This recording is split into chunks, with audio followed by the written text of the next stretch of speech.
Whatever you say. You do what you like. You're like in a room together and like. Like yesterday, I did one with 4 people.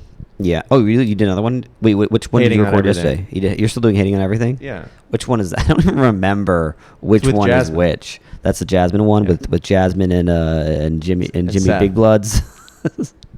Jimmy Big Blood? I don't know. I don't keep. I thought I saw him today this morning because I went to do CrossFit this morning, and everyone kind of looks like him. Like all the guys they? over 40, all the guys over 40 who are like just dads. Like bright red and overweight? Yeah, like just yeah, pretty much. Like they're probably taking steroids to like enhance the process to speed it Well, up. they probably they have enough money for CrossFit, and they're probably health conscious, so they went to a doctor who says you have low testosterone, Yeah. and now they just kind of look like guys who look like shit who take steroids. Yeah, no, it scared me because I don't want to Just hang out with him for the gym. Slobs who take steroids. But yeah, so when you guys do that podcast, you guys like all like what in a row or something like that? No, we're not in a row. It's not like we're in an airplane. You're one side. together. You're on one side of the table though. Like you started off by saying it's weird to be sitting across from one someone. on one. So there's 2 people. There's me and you. Yeah. And then there's that person and that person. Okay, so you are used to And we're all moving scattered around. and shit. Yeah. What do you guys don't have any chairs? You guys walking around with like mics in your hands? You know what it's like. No, I don't. This is the only way I do You're mics. asking questions that you. This is the only way I do podcasts. No, I really don't. I've never watched your podcast. Do you guys? Oh, wait. It's you 3, and you guys aren't. You guys. One of you sits across from each other, right? Yeah. Yeah, you know what it's like. But then. there's 2 other people. I see. You're just used to having more people. Yeah. Yeah. Well, eventually we'll get a producer here, and we'll have some intern. We'll get what's that guy? That kid's name? Egan Robinson. Yeah, I like having a producer. He'd be good.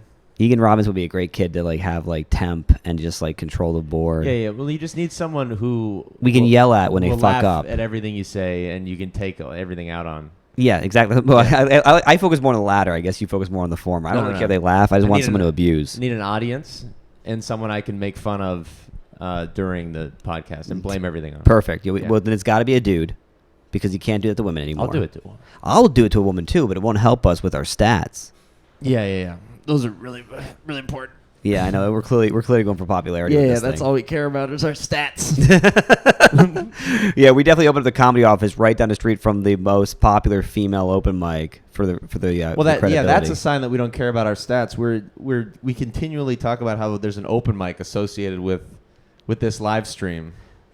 Yeah, that's what I wanted. I wanted to ask you that question actually, like because I think it's an interesting topic to talk about, even though we're doing it. But do you think open micers should have podcasts?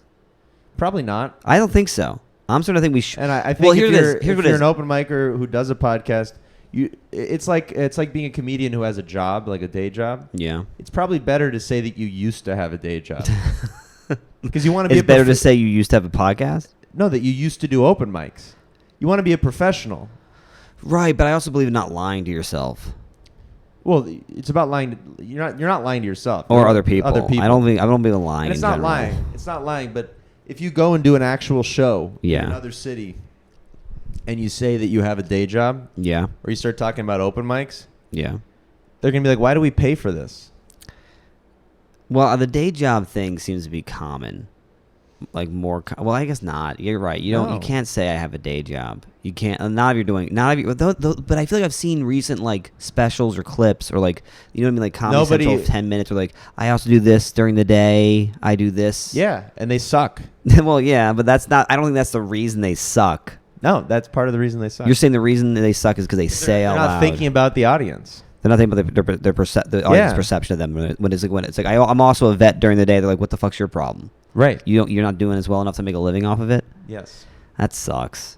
I guess you have to, you got to. Well, it's also the truth. If you have a day job, you're not good enough at stand-up. I guess with that, then I'm just going to tell people I'm living off my dad's money because that's the most honest way I can put it. Yeah, that's good. That'll be really reassuring for an audience. Well, it makes them realize that, there's nothing to worry about. Like, if you don't laugh, I'll be okay. Bad idea. Really? You think it's a bad idea? Just do stand-up. You don't have to I'm doing it. I'm still doing it. You don't have to say what you do during the day. I guess that's true. Nothing I make jokes about has to do with that. Yeah. But so with the podcast thing, you're thinking I'm thinking the more I think about it, it's like open micers shouldn't have podcasts because you really should wait till you reach a certain level Well, but at the same time, I essentially feel you're like doing I feel like no one cannot have a podcast in this day and age. Yeah. Well, essentially what you're turn doing the is fan off. you're open micing a podcast. Yeah. You got to start somewhere and get good at it. It's better to have that's the acumen for it when it matters. Right. That's my. So you do a bunch of shitty podcasts the same way you do shitty open mics when you start. I get, but it's just a shame and embarrassing. It has to be like, and it's all on the internet. Shit that like people can always access. Yeah. This chick who I met a couple weeks ago is like looking at everything that I'm doing on the internet. Really? I couldn't even. Wait, is she interested in you, or is it like okay? So it's like a girl you're trying to see. I'm not really. But she's trying to see you. No, I actually I am. Okay, you're trying to see. She's probably gonna watch this. That's awesome. This is great. Okay, don't get too self-conscious right now. She's great. But she she actually is. Suddenly turned. She's amazing. She's awesome. She's so. I think she cooks really well. Even though I've never eaten any of her food. I was gonna be sarcastic and say that she's just stalking me and I have no interest in her. I like her. Yeah. But I can't even find these live streams on YouTube. Yeah. Probably because I don't know how to use a computer. It's also because as I found out by building this YouTube user, is that like YouTube is actually an elitist platform that basically says if nobody knows who you are, we don't really care about showing it to anyone. Right. So I can't find it. Yeah. Somehow she found. Are you serious? Both episodes. Are you serious? Yeah. And watched them. If you find one, you can find the other. But it is crazy how she found it. Like you've already proven like you're in the video. Yeah. And you basically did like a rudimentary search, couldn't find it. But she's like, I'm going to find everything that Ben Hurwitz has done. She's putting more effort into finding my own videos than I am. That is a bit stalkerish. A little bit. But at the same time, it's very flattering, isn't it? That the girl tries so hard to get to know you. I don't mind. I do get nervous when But the point is, she found the one where I was really high that was uncomfortable. Well, you don't mention you're really high on it, though, do you? I should have. You should have, yeah. I was so fucking painfully high. And she was like, yeah, the first one was more funny than this. I was like, yeah, I couldn't even fucking communicate in the second one. Yeah, I was so high. I know. All I remember I couldn't even think. All I remember I was so high that I couldn't even space and going, have you read the Bible? It's like, what the fuck? Well, there's a point where you're so high that you can't even communicate the fact that you're high. And that's what I felt like. Well, I get to a point where I'm so high that I don't want to become one of those people that start saying I'm high every 5 seconds. Like, I didn't want to do that. That's pretty either. much when I'm at my highest. It's just me yelling that in my head, trying not to yell it out loud. Right. Where I'm just like. That's basically what I was doing. Yeah. Is that what you're doing the whole time? You're just staring when you were staring off the space? I was like, I'm going to try to have a conversation, but it's not going to be good. When you took that edible before the podcast, I was like, this is so going to hit during the show, and I'm hoping to God it results in something entertaining. Yep, and it didn't. Nah, it really just kind of like we just got kind of waste lost. of a live stream. In fact, the whole time I was thinking, I was like, man, McKiernan's conversation about Joker was way more interesting than this. Yeah, for sure it was. But you're sober now. Yeah, and the girl found the high video, and what did she think? She's like, it wasn't that funny. But she still seems like she's interested in you.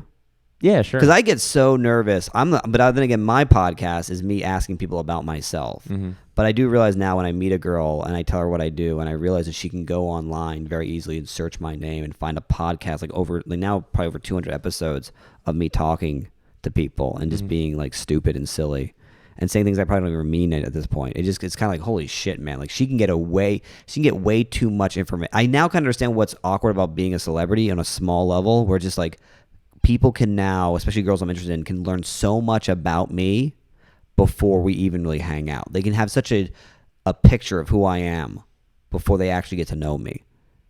And that's a bit haunting. Are you high again? You're looking No. Not high.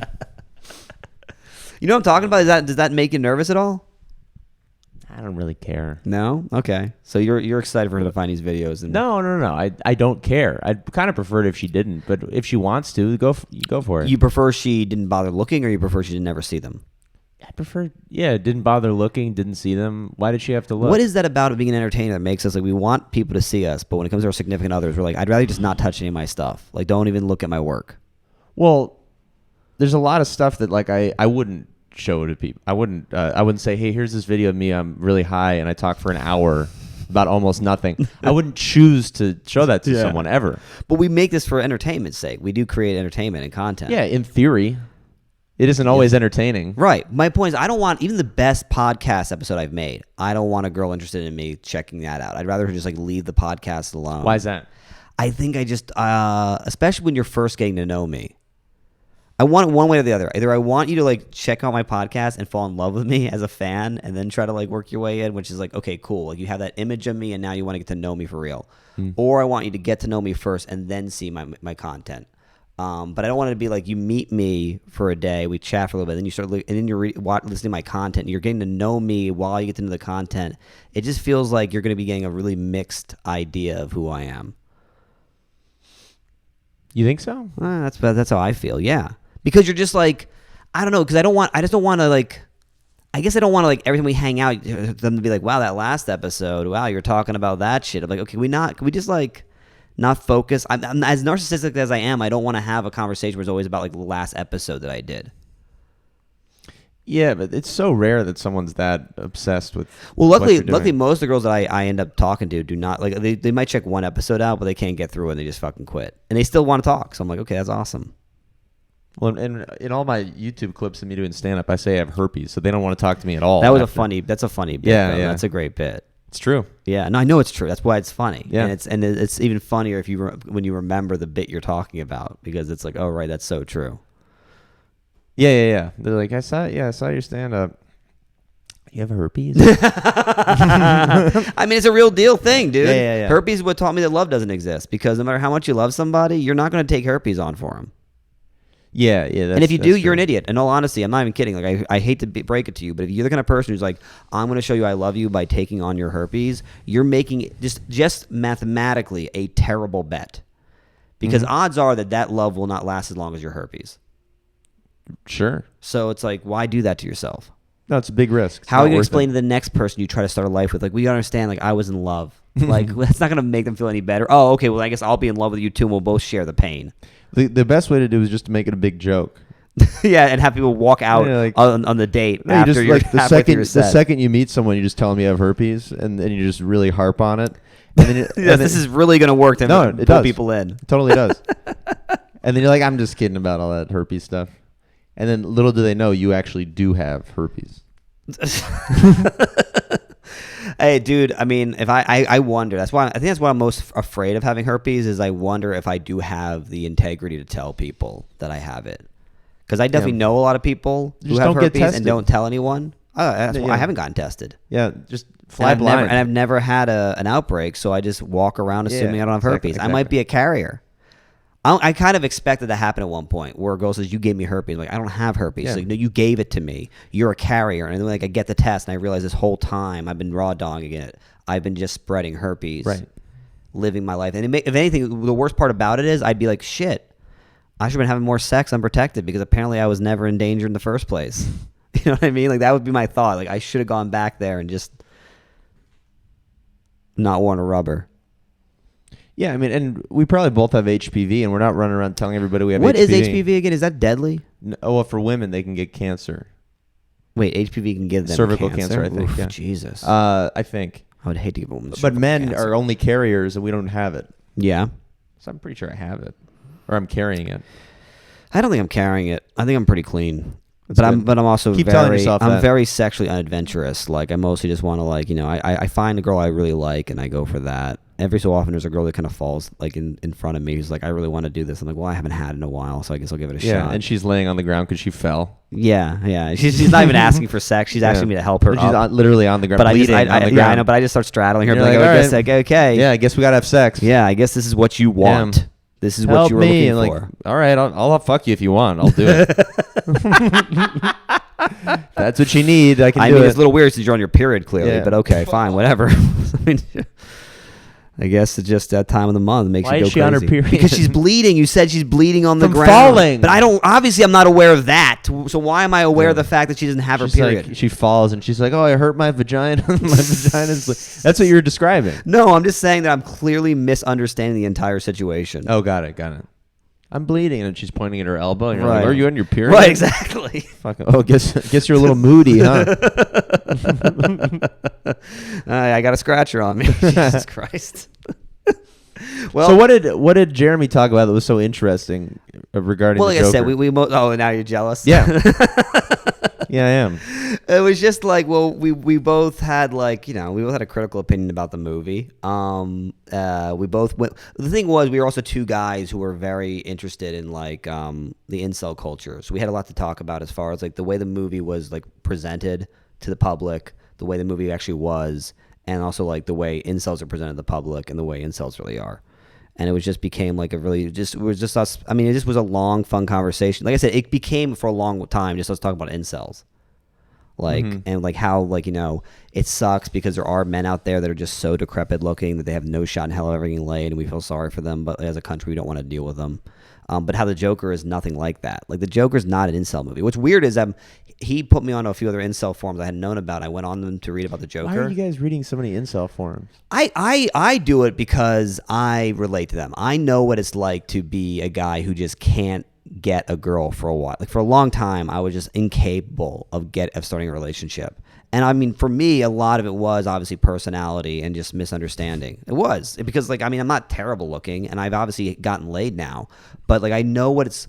I've experienced enough rejection and enough like hopelessness from my situation, and enough trying to play into that, like, you know, as the incels would call it, blue pill attitude of like, well, I just got to get better at personality, and I got to, like, because that's the thing, my personality's better and my attitude's better, but what changed first for me was my looks. The first thing I made that I did to make a big change that got me noticed by girls was I had hair down to my shoulders, and I cut that off. I had messed up teeth, and I had braces put on for a whole week to straighten them. I had the thickest. For a week? Yeah, well, I already had braces before, so my teeth were kind of straight, but I had this big gap in the front of my teeth.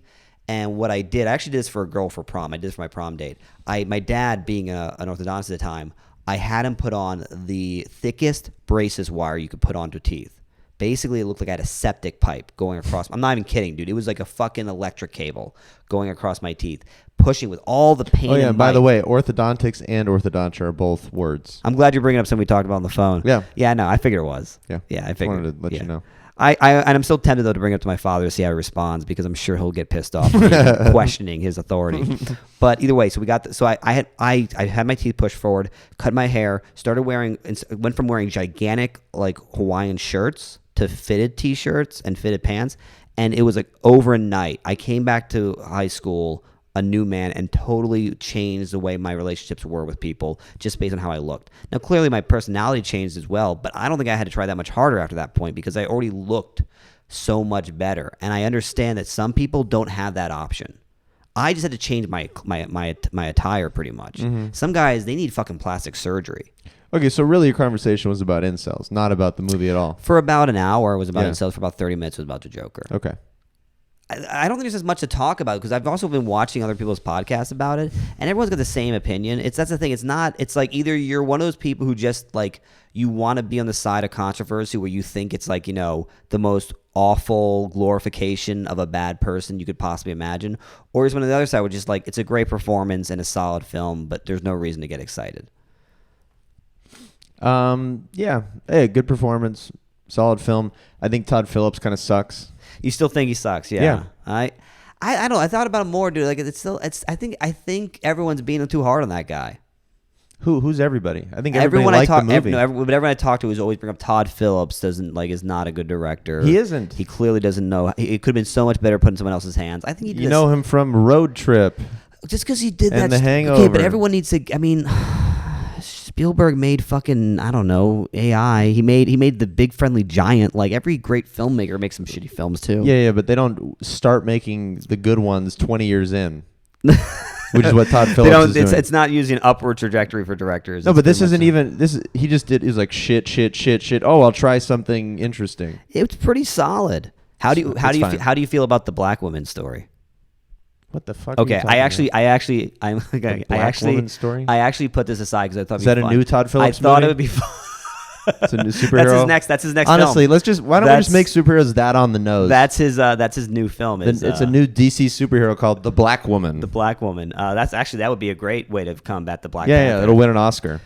So what happened here is I came across this. I have an idea for a superhero. It's called The Jew. So I came across this article, which is this is just one article of many that's like talking about this particular issue, and I thought it'd be fun to read it to you and to dissect it with you. All right. Okay, so here's the title. I wonder if I should tell you the title or should just read the article first. I'll have to give you the title. In Joker, black women are visible, but they are not seen. Oh, don't get me started on this. Here we go.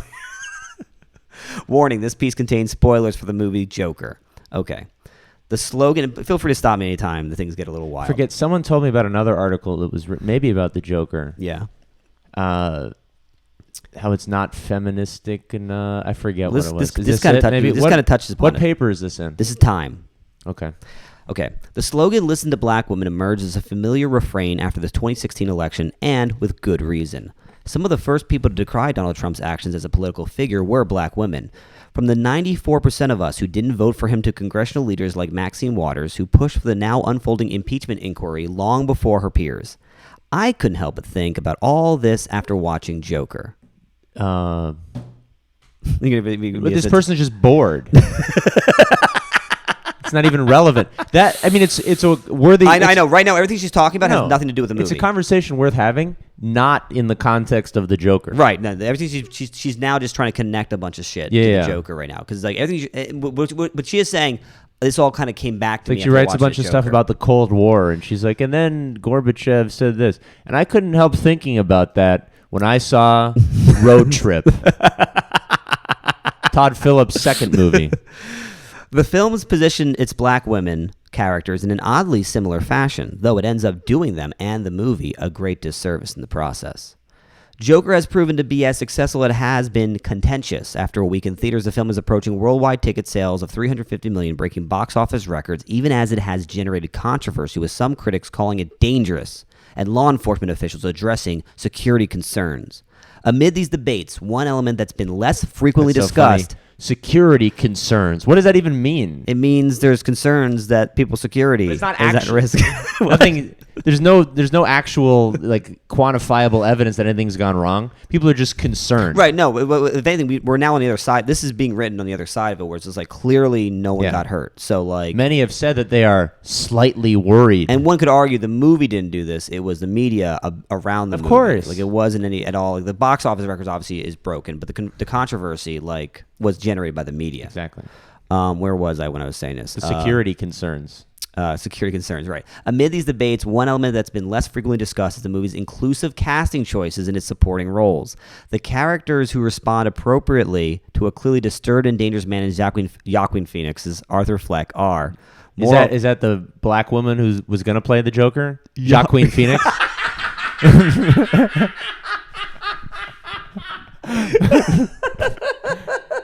And you know who should have played the Joker? Joaquin Phoenix. Joaquin Phoenix. More like we should have Joaquin. Well, you know who's going to be starring in the next Marvel movie, The Black Woman? Joaquin Phoenix. I want to see a new Joker. I want to see a Joker with a black woman. I want to be who plays the Joker. But she goes by Joaquin. I say Native American.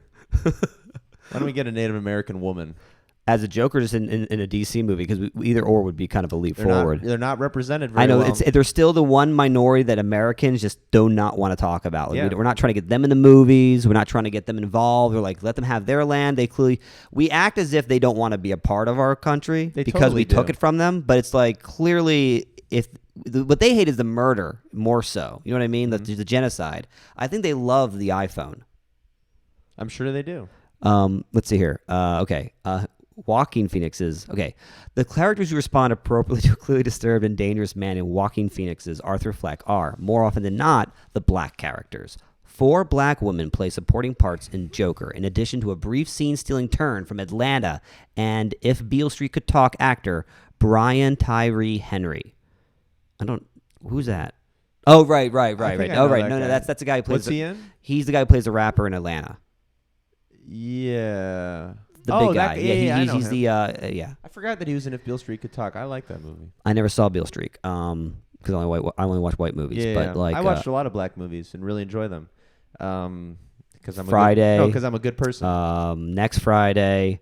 Friday after next. Leprechaun in the Hood. Friday after next Friday. there is a third one, isn't there? There's a third one. Yeah, there is a third one. Right. Yeah. The Goonies. That's a black movie. Pootie Tang. That's written by a white guy though. Who cares?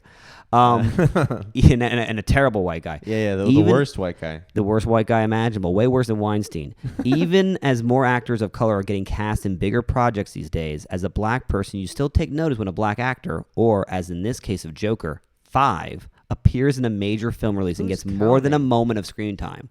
Well, she clearly is. I counted up all the Jews in the movie. Really? Very disappointing. not enough, or still too many? 2 Jews and they both died. No. Dude. What is this saying about They're their actually- Semitic attitude in New York? From what I remember, there were 2 Jews and they were both comedians, which is a pretty accurate representation of Jewish people. That's racist. You're making a stereotypical. Gary Goldman point. and Sam Morril are both Jewish. Which one's Sam Morril? They're both stand-up comics. I remember. I saw Gary. Gary was, you did the remember him, professor yeah. bit. Yeah. And Sam Morril was on stage, I think, before the Joker went up. Oh, was he? I missed Yeah. that part. I for some reason I remember Gary. Oh, yeah, that's right. And he's taking the notes on Gary and he's laughing at everything awkwardly. Yeah, at the wrong point. Was Gary's joke supposed to be funny? Because it just sounded. Gary's joke is a real bit that he does. Oh and it is shit! funny. Really? Okay. Because the part that He you did got, it on Conan. It's funny. Oh, okay. Yeah. Well, the part that was going on in the movie, I was like, okay, I'm trying to But listen it doesn't to the have bit. to. Like it's 19. What year is it? During It's the supposed to be movie? 1981. So in 1981, was stand-up comedy funny? Of course it wasn't. So they just need to show someone on stage and people are laughing. Wasn't that when Lenny Bruce was fucking destroying it by saying the N-word on stage? Yeah, but go back and listen to Lenny Bruce. I know. You're not gonna cackle No, trust me, listening. I do listen to him, and I'm always like, okay. I mean, he might have been a genius at the time, but I don't really What necessarily. makes him a genius is the style of comedy he was doing, and at the time it probably was funny. It's all based on the I time. know it is a bit amount of. Well, some of it is. Some specials. I think feel like- Pryor's still funny, but it's pretty dependent on the time. I though. could never get into Pryor, no matter how hard I try. I like Pryor. I want to like Pryor because obviously he's but considered a more genius. contemporary comedy is more funny to me because I'm alive right now, not in the 80s. Yeah, I understand that. Where was I? Oh, yeah, there's 5 people on screen. Okay. Perhaps director and co-writer Todd Phillips didn't expect these casting choices to elicit much attention. Now, okay, that's where I want to speak up, actually. I feel like it's very clear that he did this intentionally. I don't think Todd Phillips, for a guy who was arguing the reason why he got a comedy is he couldn't stand, like, woke culture, and, like, he thinks everyone's getting... Did he like, say that? Yeah, that was one of the quotes he made, was that he just, like, he doesn't do comedies anymore because woke culture made it not fun. I'm pretty sure that he knew when he cast this. Like, I think he was doing something to be inclusive, but I also think that he was aware of, like, okay, does it matter that I'm casting all these black characters in, like, possibly, like, negative roles, specifically black women, like, because all the black women, in a way, get either, like, murdered or disregarded by him. I think he did it intentional. I think he did it knowing. You think Todd Phillips is racist? No, I don't think he's racist. I think he's a bit of a troll, and he's making a movie that he knows is about basically the king of trolls. And I think you're giving him too much credit. I don't know why everyone hates this guy so much. Okay, perhaps I think what he did is he was like, okay, we got 5 slots open. Let's throw some black people in there to make everybody happy. he just was like, You're okay. gonna, because people are going to go, oh, it's only white people in the movie. He's like, all right, let's appease everybody and throw the black people in without even thinking So about it was so cynical. trajectory it was of those naive. characters. It was so cynical. It was naive. He was just like he wasn't even thinking about the controversy. He's like, Yeah. I know, he was just like, I know I'm not gonna make them happy. Don't put a black guy We got to here. diversify this movie. I also just thought he liked Atlanta. Bring in the blacks. I Let's also- diversify. I also thought he just liked Atlanta a lot because he has 2 Atlanta actors in there, 2 of the main, and the other 2 are basically That's possible. And the other 2 that you would put on there, Donald Glover and what's his name, are so big that You can't get them. You can't get them. Yeah. Like I'm sure if he had it his way, he would have the entire cast of Atlanta play the background. That's what it felt like to me. I just think people who make movies right now and TV shows are really self-conscious about diversity, and they need to diversify. And it's not their fault. It's what's being propagated in journalism, Right, yeah, I in the agree. media like this. Yeah. So and everyone who, from what I remember, everyone who was in the movie was good. So they didn't cast inappropriately, unless you listen to this lady who wrote this article. Okay, perhaps director and co-writer Todd Phillips didn't expect these casting choices to elicit much attention. That was my opinion. Right, That's no, what I think. Right. But the black characters in Joker, as a few critics quickly pointed out, show up in weirdly specific ways throughout the movie. This stuff This is is what like a drives me bizarre fucking crazy. conspiracy theory. Is that like people like Would you prefer it if they play the Joker or the murderer? Right. There's going to be a big article about that. Oh well, she gets there, but it's just like this right here is just like what's annoying so much to me. Or is what that if, the way that what if people Bruce- take like a certain like pattern that they can recognize in a film and make it as if it's like some sort of subtextual it's a message. dystopia. Everybody's bad in this movie. The only Right. people who are actually not bad people are the black people. In this No, the movie. only people who aren't bad are the midgets. It's the one midget. Well, there's the midget Yeah. who should have been black. I agree with that. Yeah, there we go. I would agree. But where are we going to find one of those? Well, and the black people from what I remember in the Joker are not the bad people. If Batman's dad was black, that would be a big problem. If the Joker was black, that's a big problem. What's funny is I think the one person they could have made black, they could have like changed the color of, and would have been a bold choice, would be Alfred. But then people would just be like, "Oh, what?" You can't do that. Make the butler black. That's a great idea. So he goes from butler to slave, and there's a bunch of articles about that. I know. That's like the dumbest idea ever. That would have actually been kind of brilliant, I think. Oh my god. To who? To you? To me, because I always find trolling funny. I find it hilarious, especially when it's done on a large scale. Yeah. It's a bad move. But but here's the thing: are we racist for being glad they didn't do it? Because it's like, to say I'm glad that Alfred is white, does that make it better? Well, you're the only person bringing this up. Okay, well, nobody wrote an article about how because great I'm bringing it is up the things that white. matters. I'm bringing up the things that matter. He's always been white. Yeah, exactly. He's a British butler. And most actors have always been white, but now we're trying to make them different, diverse colors. That's my point. We're trying to do new things. Let's start with the help. Look, I was one who initially said that Alfred was a bad idea, but it's the one person you could probably change the color of, and it wouldn't matter. It wouldn't really affect the story. It would seem a little, unless Bruce Wayne was a black kid. But even then, now Arthur Greer Flex Barnes was in it. He played one of the clowns. He's a comedian. Who? Black comedian Greer Barnes. Which one was he?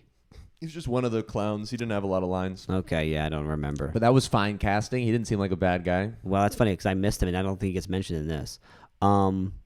Joker undertakes a subtle but consistent mission to convince the audience that Fleck, a nihilistic mass murderer, deserves understanding more than condemnation, which I don't agree with. And the black characters are on the front lines of that effort. Dude. Of understanding him. I mean, well, that's what they're doing, and they're saying it's too on the nose. I just don't think there was a racial message in this movie. There isn't. It's like the message is let's cast some black people, like, which is fine. It's like, look, I as much as I'd love to live in a world where we're like, okay, we're casting a black Joker as well as a black Ariel, like, sure, but accept the fact that like Joker, phenotypically expected as white, okay. I would have felt a lot better if everybody in the movie was Asian. Well, dude, that'd be incredible. But that would also bring up some questions. That's the thing. We can't depict anyone as a certain, like, we can't do stuff like that because it creates a certain racial conversation that people are uncomfortable having. Right. Which is, this is hilarious. And also, this isn't an honest movie. This is a superhero movie. I'm just saying that, like, look, the Joker has to be white, right?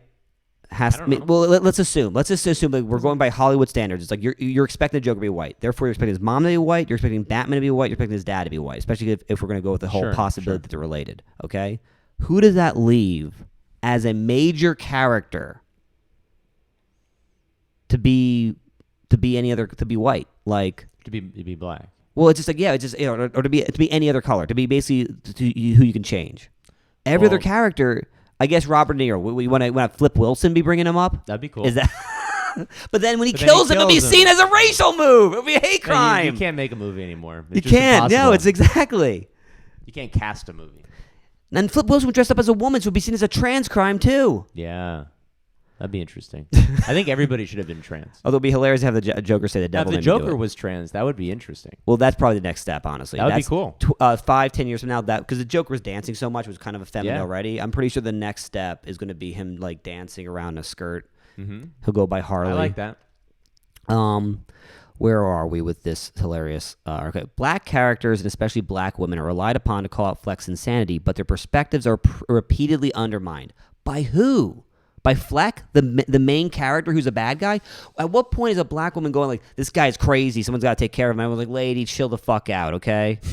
Just get back to the back of the bus where you belong. Like, no one's doing that. Right. Like, no one, like the movie undermines everyone's relationship with Fleck because everyone is off-put by him, but nobody is trying to, except for like the small guy.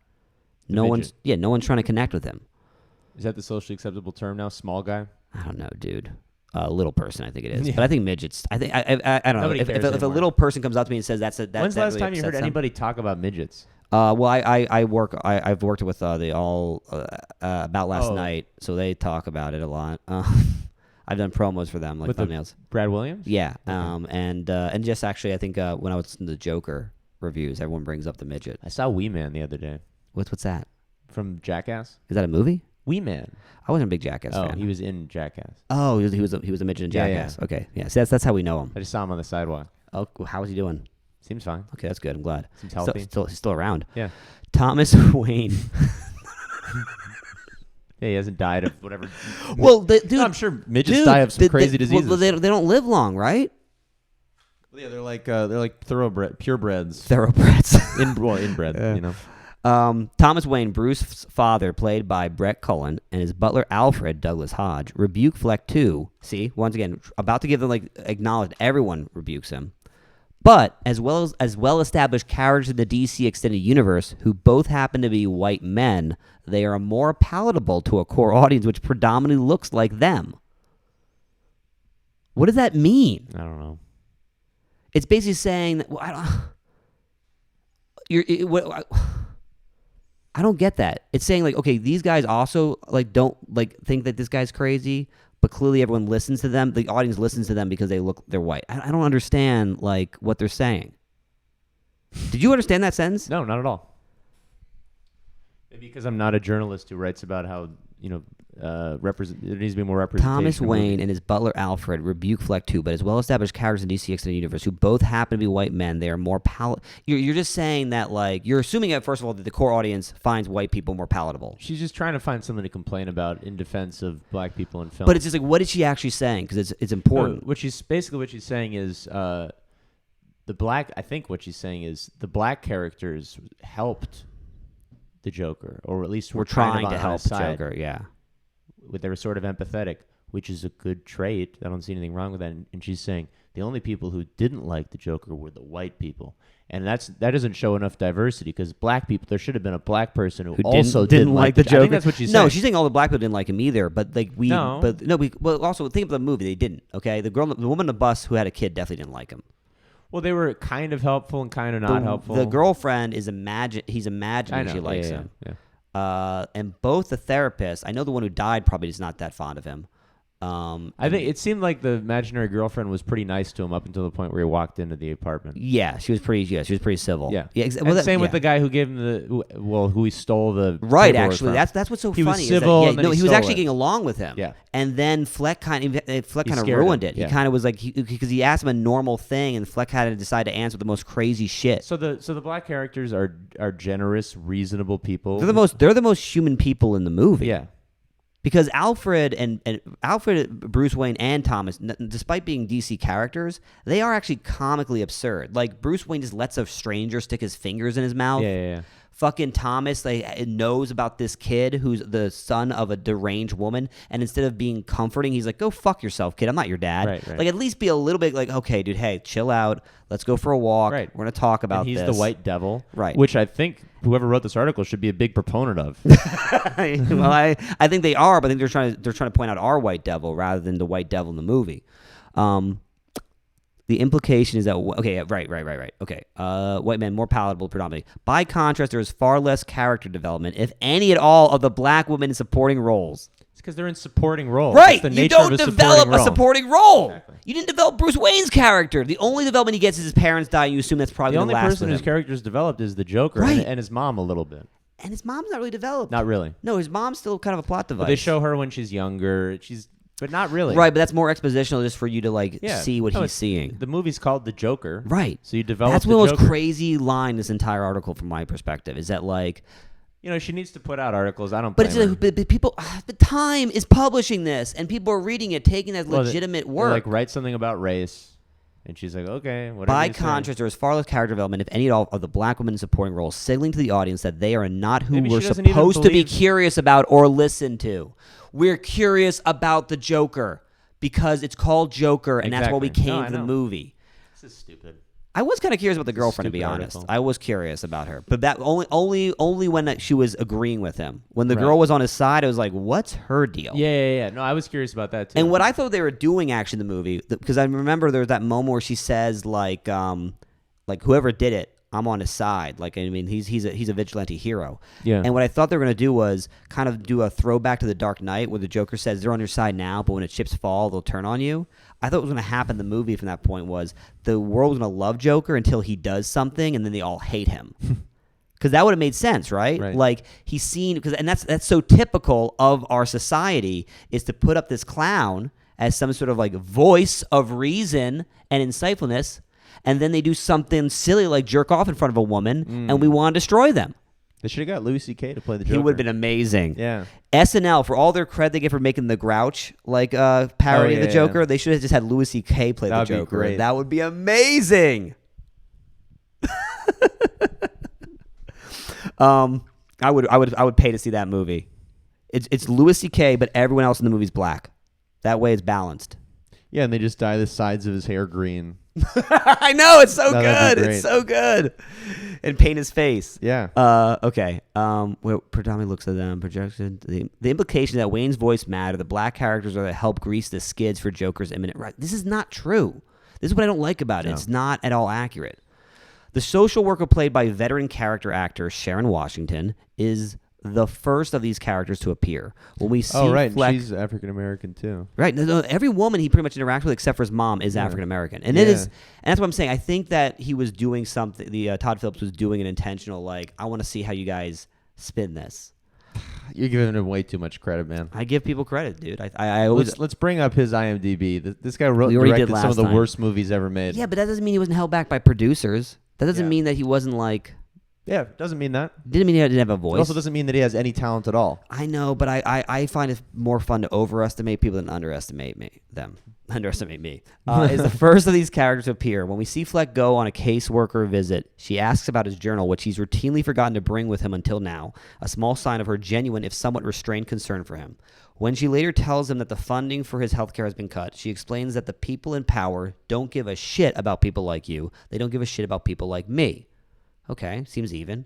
Even though Fleck tells us in the scene that she's a bad counselor who never listens to him, what we actually see is a woman who is trying to help him cope and catch up to the reality that hardship is not personal. Right. Fleck's a nutcase. Yeah. He's not What's the hero. What's wrong with that portrayal? In that moment, he's clearly being self-absorbed and narcissistic and not aware of the actual situation. Right. He's talking to her and she's not even responding to him. As far as we know, it's all happening in his head. Right.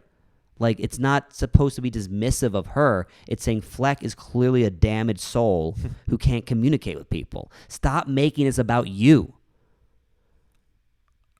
Philip is effectively asking us to see this misogynistic future murderer as disadvantaged in the same way that his underpaid government worker is. First of all, the government worker is the one who said that they're the same.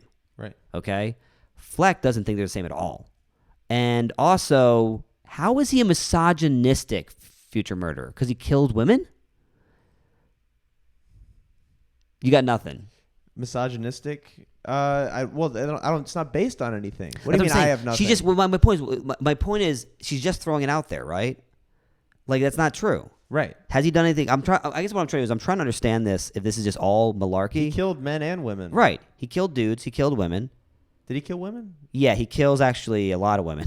He kills his mother. He kills his imaginary girlfriend. He kills his therapist. He killed her? Yeah, girlfriend? He killed the girlfriend. I didn't know it either until I read about it. Apparently, there's a scene. It's and this look actually.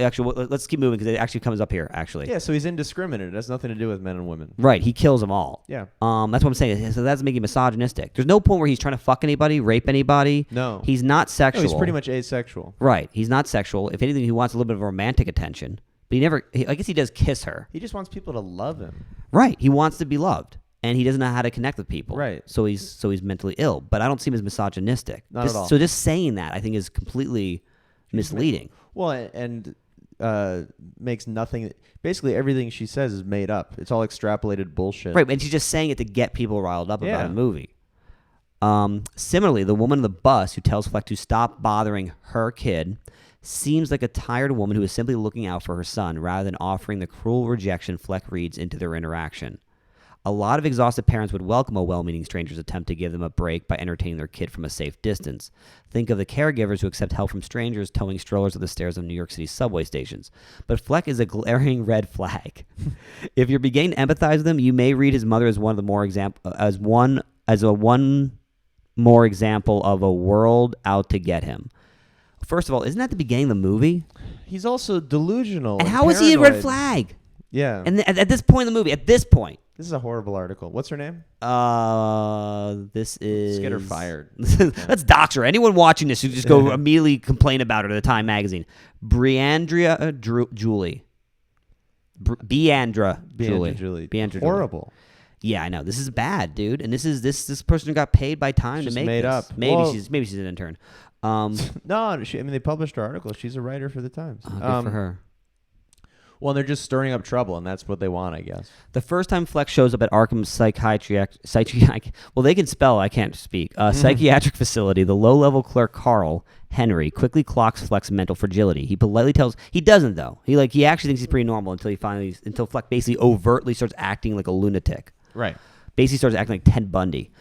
But he politely tells Fleck he can't have the file on his mother, Penny, but after a standoff, Arthur runs off with it anyway. Right, because that's the movie. Even though Clark couldn't maintain his grip on the folder, the quiet intensity he displays is the ensuing stand. I was always saying unsung, because I'm just assuming they can't spell. Ensuing standoff injects the Times movie. can't spell. Yeah, dude. Somebody checking If they will print a rag like this, why would they care about the It's all spelling? going to be spelled properly. Ensuing standoff injects the movie with more truth than many of its more pivotal scenes. Later, the Arkham psychiatrist, God, I'm terrible at reading off the cuff, April Grace tries to meet the Joker on his level by approaching him with surprising warmth as she does what appears to be a psych evaluation. But like he did with the social worker, Fleck tells her and us that he isn't going to tell her his joke because she wouldn't get them anyway. Oh, he wouldn't tell her his jokes. There's one joke in his head he won't tell her because she wouldn't get it. And the joke is about how his now possible brother is also an orphan because he inadvertently got his parents killed. Like I just hate this level. This level the of way analysis. the way she's analyzing she's analyzed the movie as if the overt theme is about how black women don't matter. She's analyzing the movie like Todd Phillips meant to do any of this bullshit. Right, which he didn't. Which he do didn't anything. because it's not a theme in the movie. The movie's theme is not black women don't matter. Right. The meatiest of these roles is that of Fleck's love interest, Sophie Duman. I didn't know she had a name. Why did they give her a name? The guy who wrote and directed Old School Man, and you Road Trip you just love it, dude. and Starsky and Hutch was out to get black people. Dude, in this he's movie. one of those racists who started doing comedy to help make the movement start. That's who he is. He's a Nazi. The guy who wrote and directed Due Date. Yeah, Nazi. Starring Robert Downey Jr. and Zach Galifianakis. Nazi movie. All about Nazis trying to get back home. Yeah, He doesn't know what he's doing. He's just stunned that they let him make this movie. Sophie And appears he's like, to I better enjoy save my ass and put some black people in it so I can do it right, again. no, that's probably what happened. And we could just accept that if we were actually grown-ass people who could believe that That's race really isn't what's about happening. everything, that everything isn't about race. Yeah, he's just got to check off a few boxes so he makes sure that he can make more movies like this. But this girl wants, I mean, obviously Time loves creating controversy and loves selling papers. And I found this because someone shared it on Facebook. And I was just like, you know what? I usually ignore stuff like this, but I got to start knowing what the people are talking about. So I read it. Representation and diversity are both important when in the right context. This is Right. not a relevant context at all. It's just a waste of time, this kind of article. Sophie appears to enjoy the attention Fleck pays her. When she notices Fleck following her at work, she's flattered. They soon begin dating. We see her sitting with him at Penny's bedside in the hospital, and laughing at his bad jokes when he does stand-up. But when Fleck shows up to Sophie's apartment uninvited and she asks him to leave, we learn that their romance up until that point was actually just a fantasy in his head. The biggest clue was when she was charmed rather than creeped out by his stalking. Which I think that's a feather in the cap of black people, that she was not willing to date the Joker. I think that's a good thing. That's a feather in the cap. I think black people should be happy about that. This black person didn't stoop down to the level of a mentally ill lunatic who murders people. Good. What a relief for the black community that she wasn't willing to date the Joker. I think that's good. Yeah, and let's hear why she thinks that's bad. Okay. How the movie handles, or rather does not handle, the fate of Sophie and the Arkham psychiatrist is telling too. After the truth of their non-existent relationship is revealed, we never see Sophie again, but with Joker having pseudo-actualized into a cold-blooded killer with a mission by this point, as ominous sirens blare in the background. It's natural to wonder whether he's killed her. What a waste of intelligence. This woman? This girl is obviously sharp. I know. She's like, here, let's find. I'm just gonna stir the pot, fuck with the people who made this movie. I think deep down though, I can't. I mean, I know I have friends like you who like want to believe that like people like are writing this just because they want to like they're smart enough to realize what they're writing is just drivel. But I think she actually believes what she's writing. Again, a waste of intelligence because she's not stupid. But it's like, is that intelligence if you're not a critical thinker who can actually stop and be like, wait a second, what am I doing here? Yeah, like, what is going on here? Here's the thing. Who knows? I think she's smart. You just need to point her in the right. Right now, she's pointing this way. And all you got to do is shift her this way. Yeah, how would and you she do could that? apply the. I have no idea. Yeah, exactly. How do you shift someone's perspective? You just basically ask them questions and argue with them. And I don't think there's any way I could have a conversation with her where she would. I mean, I would try. I would try till the sun blew up. But like, well, if she was writing this article about maybe some political stuff, you know what I mean? Why is she writing an article about a movie, a completely meaningless superhero movie? oh, because it's a big topic, but it shouldn't be. And I'm pretty sure Black Twitter was probably talking about how like, why all is the it black such a big characters Who were gives like a shit? Why is it such a big topic? black people, man. There's so many more relevant. I know exactly, but you could apply this. But yet we're obsessed with the idea that movies are a mirror to our culture and that they instruct us on how to behave rather than they just ask us how to think about how we behave. And so we make every little small detail about a popular movie like some sort of like revelatory point about the race relations between white and black people or socioeconomic class problems or like sexuality. Bit of a stretch, in my opinion. I totally agree, dude. At a certain point, it's just like, when are we going to stop taking a fine-tooth comb to every single fucking blockbuster movie about whether or not it's racist or sexist or misogynistic? Yeah, it's just cancel culture. Why is it called cancel culture? It could be cancel everything? Yeah, because people aren't allowed back. Fucking see, people say that, but I feel like a lot of these people who aren't allowed back, like 10 years from now, will come back bigger than ever. Like, we'll be like, oh, right, I forgot how much I love their voice. Let's hear it for now. Let's just laugh at how ridiculous it is. A TV show can get canceled, and then the same person can make a show after that. Right, exactly. No one's ever really fully out. Right, but it's still called canceling the show. Where the audience is left to imagine the violent send-off of... Okay, wait. Oh, yeah, right, here we go. So they say basically you can assume he killed his girlfriend. Likewise, after the Joker shuts down the Arkham psychiatrist interview, he prances freely down a fluorescent white hallway, leaving blood-red footprints behind him. The audience is left to imagine the violent send-off he might have given these characters, freed up to focus instead on Joker's madness as embodied by Phoenix's frail frame, maniacal laughing, and eerie, elegant dancing. But when it comes to the demise of Joker's perceived enemies, including his mother, the details are clearly spelled out. When the woman kills the three Wall Street guys, the Joker kills the three Wall Street guys, his disingenuous coworker and the late-night talk show host who mocked him on national television, Murray Franklin, each of their murders has an extended build-up that unfolds in painstaking detail. Of course, it would bring on criticism if the film were to show Joker viciously murdering two black women on camera. How convenient, then, to simply leave this violence out without doing the necessary work of justifying it. It's a Joker. It's Joker. Nothing's justified. It's made up. It's Joker. It's a fucking superhero and it is justified. He's nuts. Book movie. He's nuts, and he's actually a murderer. The lack of clear resolution of these characters' arcs makes it easier for the average moviegoer to ignore that the Joker is an ill, misguided man who resents accountability while being simultaneously hooked on his sense of entitlement and superiority. This person thinks that people think that the Joker is a hero. Yeah, no one does. I don't understand anyone who's leading He's that. an anti-hero. And that's here's the thing. I was excited about going to see the movie because that's what I thought I was going to get. I thought I was going to get a movie that was going to make me go like, wow, they made the Joker look really cool. No, he's a sad, murderous loser. Which is how I felt after The Dark Knight. The Dark Knight, I was like, wow, the Joker's actually really cool in that movie. This movie, I was like, that is a scary person. That is a fascinating person. Unlike you, Eric, but not something I want to be. I've never left a superhero movie thinking, wow, that guy is really cool. Only the Joker. Only the Joker was never. cool. They're not guys. They're superheroes. They're made up. They're people, ideas, dude. And they're not cool. The Joker's cool. I don't think Heath Ledger's Joker's cool. Maybe I'm the opposite. You wish you had the confidence. Maybe I'm the opposite of and a the nerd. freedom to walk around. I've never thought that a comic book character was cool. Yeah, and I don't wish I had the confidence to walk around like a geisha around LA at all. If you see, that's the problem. Why won't you walk like a geisha? I don't know, because I don't want that kind of attention. Exactly. It seems stupid. Yeah. Seems like a waste of time. But this is all a waste of time. We're all just clowns, Ben. We're all just clowns walking around. Everybody, we're doing for anyone important. who's still listening, it's Ben Horowitz. Oh, it's your girl. It's your girl still listening. Yeah, she's listening. She's enjoying this 10 times more than the last episode. She probably is. Yeah.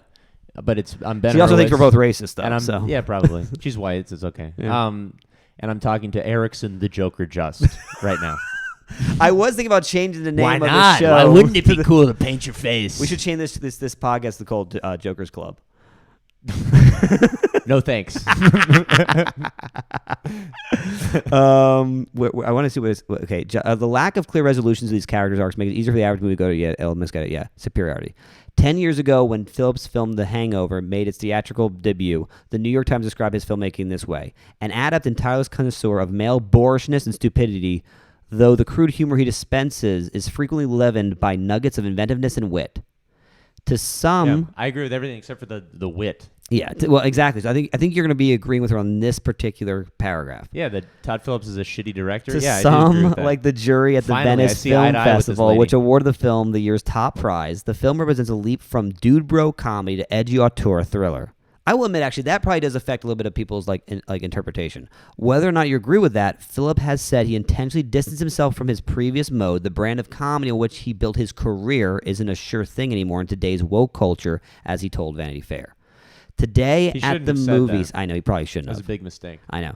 Today at the movies, just said that he wanted to go a different, that he wanted to challenge himself. I think at that point the movie was getting so much traction with the whole anti woke culture surrounding it, the whole incel stuff, that he was he saw it as a way to spur the flames. You're giving this guy too much credit. Some of these people do. Maybe it was a PR person who told him to do that, but I think look. You have to admit that part of what made this movie so popular is the fact that there was all this controversy surrounding it.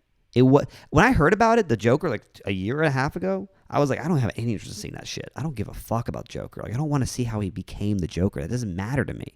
I saw Dark Knight, I liked it, whatever, cool. I don't need to see another Joker. But the more I heard, oh my God, this is going to incite mass shootings. Oh my God, we're glorifying gun violence and when lunacy. Other people start going, oh, maybe it's we should make this Joker seem like a hero. I'm like, well, let's see if it does that. And it didn't. It doesn't do that. When Erickson heard that everyone was going to die in the theater, you were like, ooh. I'd like to see that. That sounds good. Dude, movie experience of the century. To die? To survive it. Yeah, I guess. I don't know. I thought it was... you think some people didn't go to the Joker, subconsciously thinking in their head, maybe not hoping, but kind of excited the possibility that the door might fly open and some guy in clown makeup just might start firing at everybody? I think many people didn't go for that reason. And you don't think some people didn't go for that reason? I don't think people went for that reason. You think anyone? Because they might die? You think anyone did? Maybe you and Jeremy McKernan. You're damn right. Today at the movies, we can reasonably expect actors of color to be cast in white films, quote, quote, in a way that we couldn't in the past. But if the portrayals are disingenuous, is this really progress?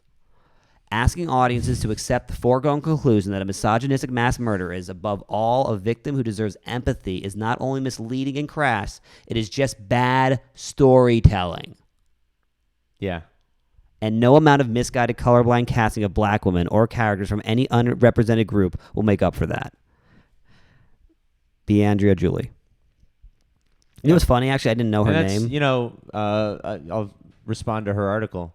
Bad journalism. Yeah, no, it was not journalism. That's an editorial at most, and a shitty long Twitter post at best. Yeah. No, it's like a Facebook post. This is entertainment movies. It's not even labeled as an editorial. It's labeled as just an article. Yeah, someone posted that on my Facebook, on Facebook, not on my Facebook. But I was just like, Let's Jesus look her Christ. I'm gonna look her up. Oh, I did kind of a little bit, and I was not happy with what I was finding. Okay, we're going Probably to Twitter. Very educated. You know what's funny? When I was reading it the whole time, I thought this was some sort of woke white woman. That's what it reads like. Yeah, well, it reads like what's her face? The Spokane, Washington lady. What's her name? Oh, I'm trying to remember. Who's the head of the NAACP in Spokane, Washington? Yeah, totally. What's her, I forget her name. It does. It reads very much like a white girl trying to be woke to me. Yeah, is what it read like. But it's a I'm gonna say adult black woman. Her Twitter name is Beyondria. Culture writer and audio producer. I'm not. You can look at the screen. It's CULCHA. Culture writer and audio producer. And then there's a lot of ats after that in her bio. Plus the the anti-no DMs crossed out. So I guess he doesn't want anyone contacting her. I think it's kind of crazy to be a journalist with a Twitter and not expect anyone to reach out to you. Yeah, they're going to. That's the whole platform. She's only got 1,679 followers, and she's following 1,530 people, which suggests that not a lot of people are following her. No one find a journalist who has tons of followers. Nobody gives a shit about these people. That's sad. Oh, she's got a Venmo too. She posted in her bio. Great. She posted her Venmo in her bio. That's really sad. Oh my god! Right before she said she/y'all, which I don't know if that's criticizing or making a joke or. I don't know. A lot of these people don't. I mean, I don't know what it's like for the Times. They probably get an okay paycheck, but I know someone who wrote for Forbes. Yeah. You literally have to pay to write for Forbes. I kind of like that. You give them a certain amount of money and they let you write for them. In my mind, what I'd be like as a billionaire, I would want to buy a paper that makes everyone who writes for them pay to write for them. That's actually That's how pretty desperate people bougie. are to write That's for bougie. Forbes and probably other publications. That's awesome. It's insane, is what it is. It's insane, but it's not this. Forbes is just but making in this, more money. in this 2019 capitalist climate, And you don't have to be a good writer. You just pay them, and they'll publish your article. that is questionable. You're right. That is true. But at least I know whoever wrote this made some moves because they've got money. Well, what? You are reading the words of a person who has a lot of money. Yeah, but how did That's they get invaluable. it? Through a friend of a friend, I know a guy who has like family money. I guess they should. Everyone's Who writes name for should come Forbes. with how they made their money, like inherited or earned. You know what I Sure, mean? Like I sure. want to see where it came from. That's a great idealistic way to do that. Do you want me to read some tweets off of Beyondria's?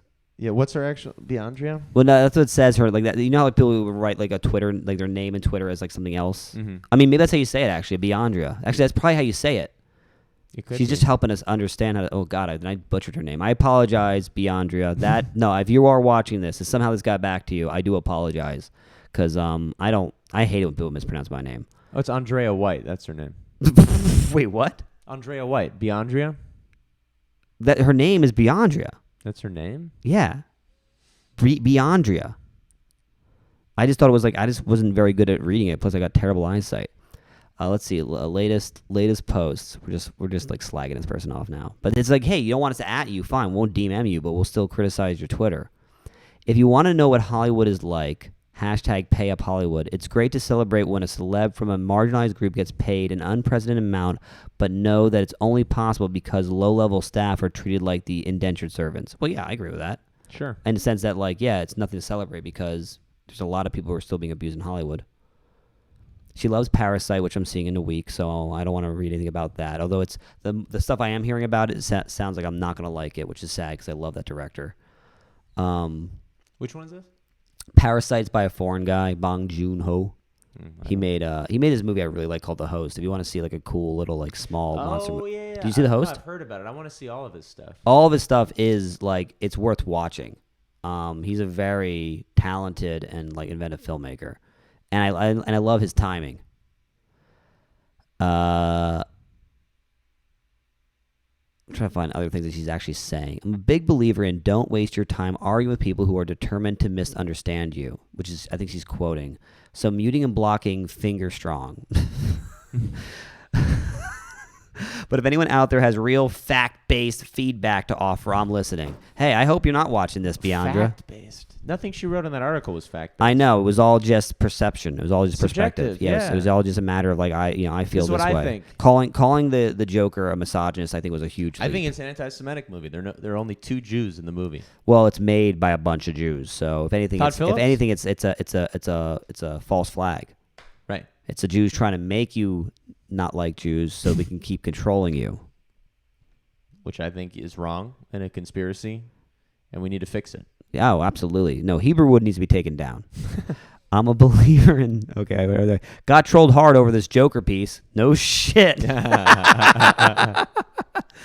Mama, we made it. Yay. Yeah, see, that's the thing. So, no. Okay, this is the smoking gun right here. Okay. This is the smoking gun. We made it. What's sad isn't at all the insults, but the fact that I truly want to engage with folks who've read the piece and have genuine criticism, but it's all clearly from dudes who got their feelings hurt by a headline. So this is the kind of thing that makes me very firmly believe that she did not write a piece she believed in, but wrote something to just get people to notice her. Yeah. And that's what every journalist does now. Journalists, like, people who just like, whether you are educated in journalism or you're not, people who blog, it's like the trick is find something that's topical and just say whatever crazy opinion you can use your intelligence to spin, Right, to get people on Twitter talking about you, so you'll have more than 1,530 followers. Oh, she's following 1679. She has 1530 followers. Oof. So that's a lot of follow backs. Mm-hmm. Jesus. I didn't want us to like make fun of her, but I guess We aren't really. Yeah, I know. Just saying. Well, she's bad. I am now scrolling. We're not even really I am doing a now good scrolling job. through her Twitter on live feed. Yeah, we don't need to do that. Yeah. Let me go back to Google. Where are we at time wise? We just got over an hour. Okay. Always put the cover back up. There we go. Oh, that's the wrong guy. I got to get better at this thing. Oh man, that's embarrassing. I just put a title of a different podcast up. My podcast, but whatever. That's what happened when you use the same template and just use different like got slides. it. Okay. Yeah, no. I'm trying to we're We'll working this figure all it out. out. Yeah, We're yeah. getting it. This We'll was get a it figured fun. out. This was a fun. I think do you feel like you got your Joker thoughts back out? A better Joker episode? Sure. You know, the difference between me and you is I don't really feel like I need to get my Joker thoughts out. Well, when I brought up the Jeremy McKiernan one was better, you're like, well, what made Jeremy's better? I was just curious. Oh, okay. Because you said that.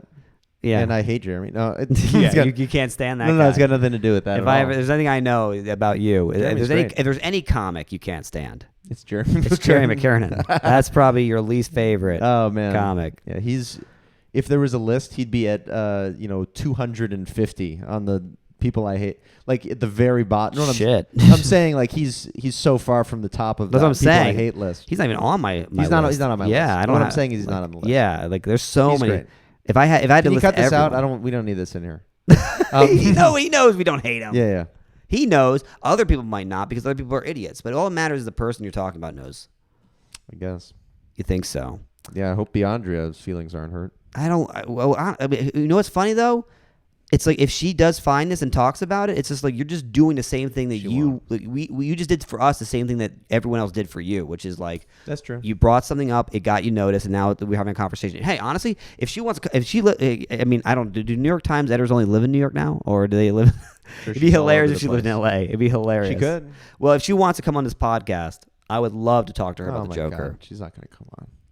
I know she won't, but I'm just saying, if you do, Beyondra, at some point we'll have enough pull where somebody will want to come on. Yeah. And I have a feeling it won't be Beyondra. No, it won't be. She wants nothing to do with us. Because we're just two guys who got our feelings hurt. My feelings aren't hurt. Well, according to her, that's all we are is a bunch of white dudes. White trolls. White trolls who got our feelings hurt, which doesn't make any sense. I'm the real Joker, Beyondra. You're going to pull a gun out and just blow her? This is what you get! Yeah, I don't know. Who cares? It's just it's a silly movie. It's a comic book movie. And we're going to forget about it next year when, like, Star Wars comes We're out. gonna forget about it in a month. I know. And but everyone wants to talk about, like, something. The implications, the social implications. Well, everyone, we're in a culture where we're all trying to talk about, like, oh my God, like, what is, and that for some reason Hollywood's put on this pedestal of, like, it's the fucking arbiter of right and wrong, and like what you put in a movie is representative of what we feel as a culture. And it's just Right. like the movie's still made by a handful of people for a handful of reasons. Like, it's not, the Joker's not supposed to be the American dream. It's not supposed to be like the end. The epilogue to human existence. It's just a movie about a maniac serial killer based on a comic book. Yeah. First and foremost, it's a Who comic. doesn't listen to black women? It's a comic book story. Would it be crazy if there was one of the Batman comics? There's a comic about Joker and he's just ignoring all black women and he's just like really racist. And it's like, oh, Todd Phillips apparently was just pulling from this episode, this comic book issue. I don't give a shit about. You hate comics so much. Yeah. Why? No. Here's the thing. I don't know why we care so much as a culture.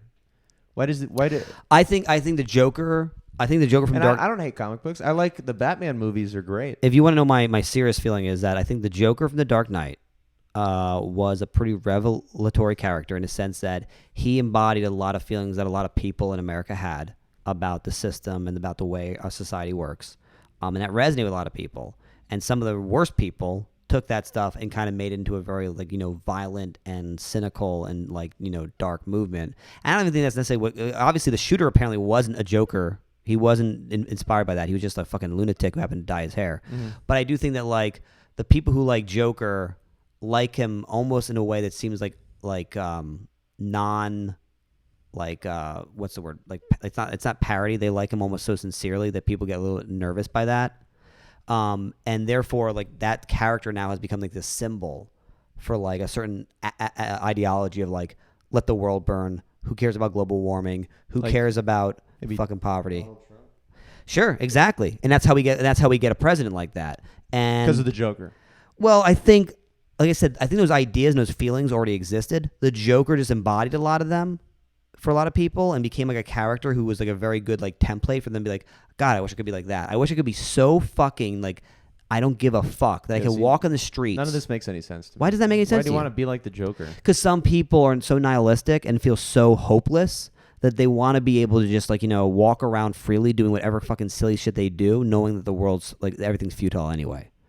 When you know that there's really no hope for you, when you know that there's no way that it could get much better, that you're an incel, like you're born defective, like you're missing an arm, you got a weird like fucking snaggletooth that comes out of your fucking nose, like you're ugly, you're poor, no one respects you, no one cares about your opinions, no one empathizes with you, and the system talks about There are a lot acceptance. of forums where people are talking about this. Yeah, but also you just see it in people day to day because even if you're not even on that deep a low, because the sad thing is there's even just high schoolers who just aren't liked by the cheerleader, who like get okay grades, but for some reason are still treated like they're fucking scum because maybe they're just not into gay people and suddenly they're now homophobic. My point is the system throws people out. Don't look at me like, what does the gay people have to do with it? and I'm just saying, like, I'm just giving you an example. Like, there's this outcasts of all types, okay? Like, yeah, there's this guy who's kind of a loser, and people don't like him, and he hates gay people. But you didn't in high school didn't have like there was those guys that people would just come up with like one like kind of like thing about them that made them a bad person. Like racism is like assuming that someone's racist. Gossip and rumors or something. It's like assuming someone's racist because they don't date any black women.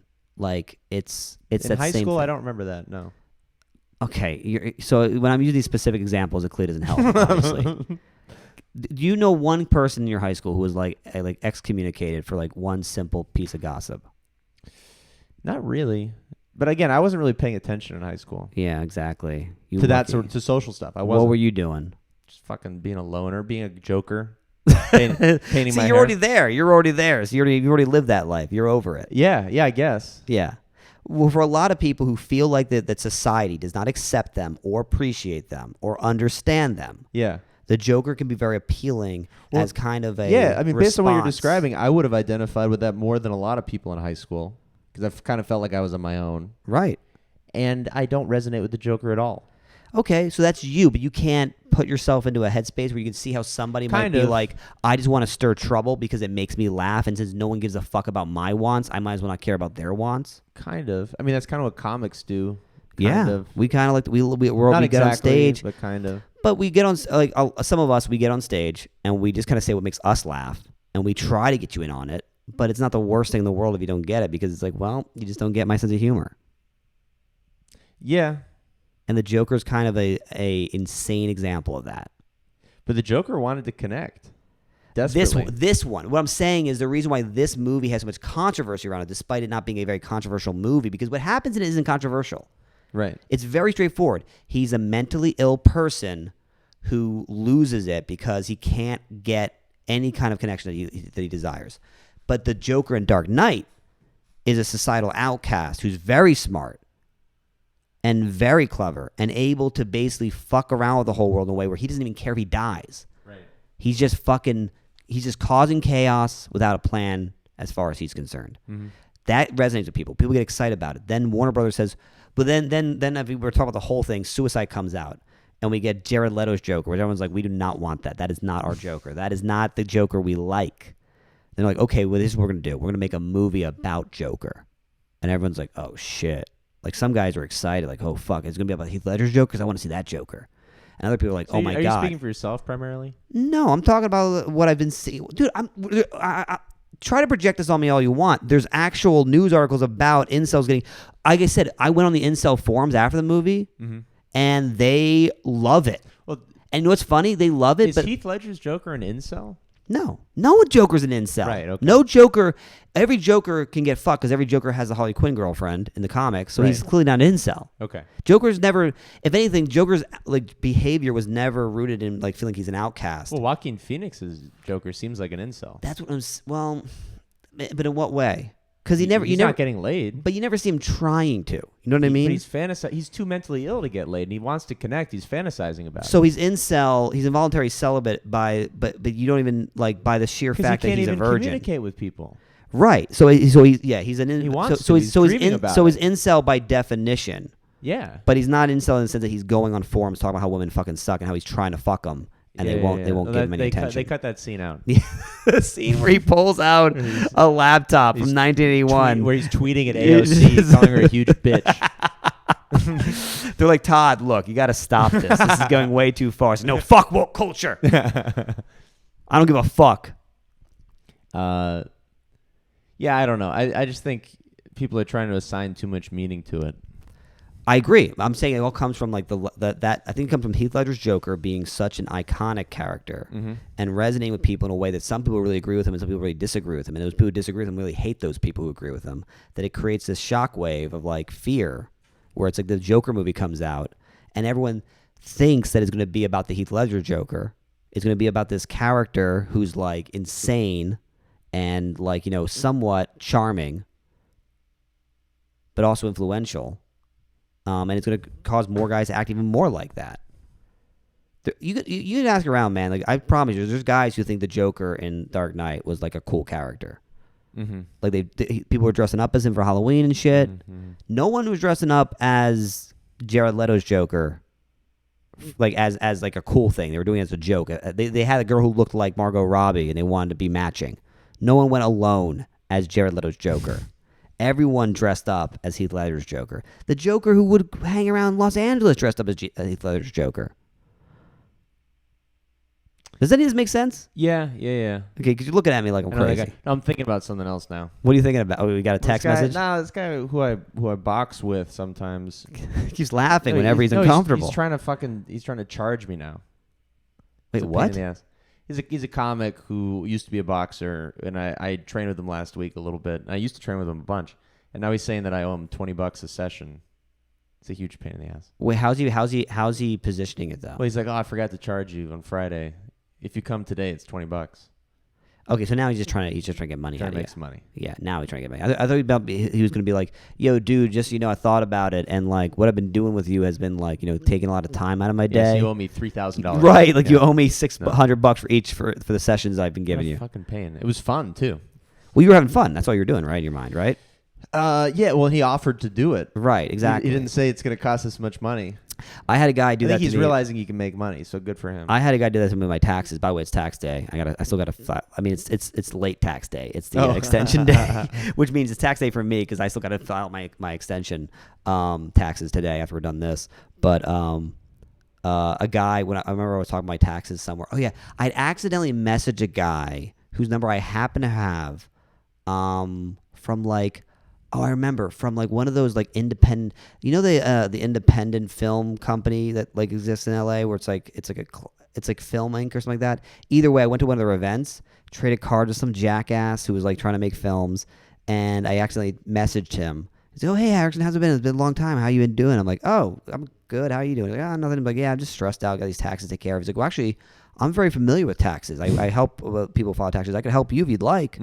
And I was like, well, that'd be fucking awesome. I mean, I'd love to save some money. Yeah, it'd be great. We get together. He goes over taxes with me, and he's like, so if I were to help you with this, I could probably be like I could do it for like a few $100. Like I could do it for like $500. I could get these figured out for you. I was like, no, I don't have that money, dude. Like I don't have the kind of money for you to do taxes. He's like, well, okay, you can put me on retainer though. For like a monthly thing. Like how much can you afford a month? And I'm like, is this what this fucking was? Like you're just trying to squeeze money out of me? Yeah. Like you offered to help me and now we're sitting here and all you've done for me now is explain to me like different tax codes I don't even know the meaning of. And now you're trying to give me, you think it's going to end with me giving you like $50 a month, like you're an IMDb account. And I'm just going to have you like look over my finances every month, have access to my banks. Make money. It was just fucking weird, dude. I think it's a terrible way to go about it. Just say what you want in the beginning.